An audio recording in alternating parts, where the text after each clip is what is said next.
Hey there, Russ here. Welcome back to the shop.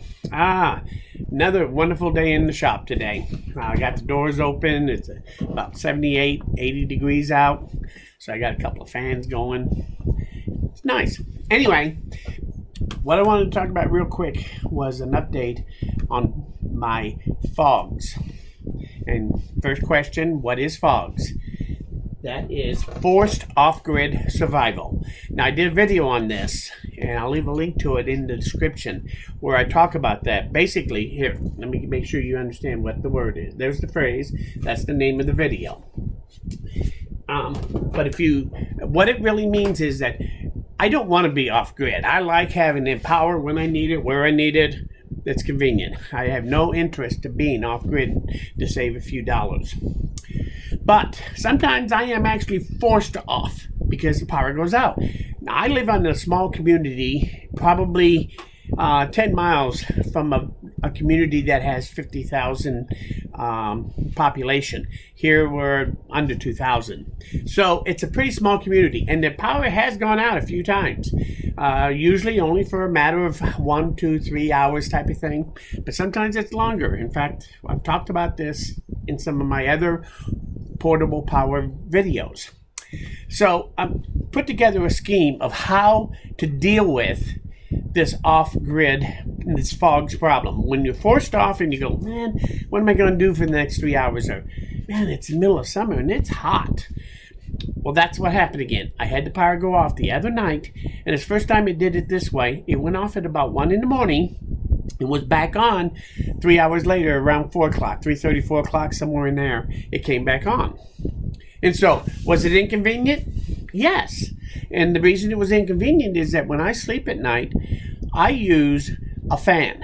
And over the years, I've always had a fan on me. I can't really sleep very well without a fan.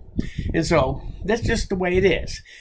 But I had to go without the fan that night, and my sleeping was just horrible. So I got to thinking about it. It's time to improve my FOGS system here. It needs to include probably 2 fans. One for me and one for you-know-who. So, but I needed to get a couple of fans so that when the power's off, I can use them. But yet when the power's on, I can use them around the shop, was what I was looking at. And guess what? This is the Ryobi fan. And as you know, I am a big Ryobi fan. Excuse the pun. I am a big fan of Ryobis. They don't sponsor me. I've been using them long before I did videos. I made the commitment to buying nothing but Ryobi for a multitude of reasons. And you have to watch some of my other Ryobi videos to see what I'm talking about. But I did buy these. Now, what makes these things really outstanding is that they're dual power. You can either run it right off of the Ryobi battery, and I'll talk about that in a second, or you can actually plug it into 110 and run this off 110 volts. So these will hang in the shop somewhere, be able to adjust it. I'll probably put one right above my OSB wall here so I can swivel it in any direction, 360, and have it pivot so that I'll be able to use the fan if I'm working anywhere on my workbench around my miter saw on my OSB wall. So this is going to be very handy to have in that area. And then if I need it, if the power goes out, I can come out here, grab it real quick, grab a battery, plug it in, and take off and use it. So this is going to be a really good solution to my no fan problem, and also give me a couple more fans in the shop when I'm just at a particular location. Have this nice little fan blowing a gentle breeze on me to kind of help keep me cooler. So anyway, if you live in an area where you need to use fans now and then, this actually works pretty nice. Even if you don't have committed to a FOGS setup, this is still a great fan. But like I said before, though, the main reason why I did this is that it made me realize that I have a problem with sleeping at night, and I never even thought about that before. So it's nice to have a couple of fans so that I can sleep at night and not have to worry about being comfortable to sleep at night on a hot day. So obviously this isn't going to be a big deal in the winter months. Well, actually it would be, because even in the winter months I tend to have a fan on me. So it's going to be a good addition to my shop. So if you're working on your FOGS system, and again, what is FOGS? FOGS is forced off-grid survival. So if you live in an area where you lose power, sometimes just a couple little extra things is really nice to be able to do.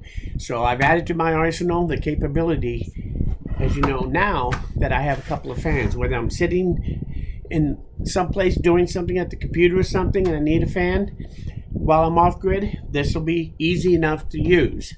Or in the bedroom if I'm sleeping at night. So it's going to be handy to have around. Now, let me tell you real quick.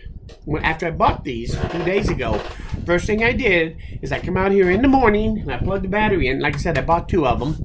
And so I plugged the batteries in fully charged and I started them up. One on low speed and the other fan was on high speed. And then I documented how long it would take them to run out. On the high speed one, it took 6 hours to run out my 5 amp batteries. These are 5 amp hour batteries that I bought that work in my Ryobi, and those took right at 5 hours for on high speed. On low speed, it took 6 hours, not 5, and then on low speed it took right at 12 hours. So that was pretty good because that means I can run it all night on low speed, which is more than adequate for this thing, and it does blow pretty good. I'm really quite impressed with the amount of air that it moves. See, that's on high speed, and low speed is actually fairly quiet. So, and you still get a pretty good breeze out of it even from a few feet away. So I think these are going to work out well. I like these fans, and having them dual powered is really going to be a handy thing to have. So like I say, even if I'm going out somewhere outside and work in the yard, this would be nice to be able to grab and set out there while I'm working out there. So anyway, I want to thank you for stopping by. If you have any comments, questions, suggestions, or ideas about things about this or about your forced off-grid survival, leave it in the comments. If you want to discuss any aspect of that, do it in the comments. But to me, the forced off-grid survival is not just having a battery pack. It's having a full scheme of how am I going to get by until the power comes on, based on when the power comes on. And as you know, my system is growing somewhat, but it really is truly geared toward me in my home in case I am forced into the FOGS scenario. So thanks for stopping by. If you learned something here today or you like this video, hit that like button. Lets me know I did the right thing today. So most importantly though, please come on back because we'll know when you're done. Thanks. We'll see you again soon.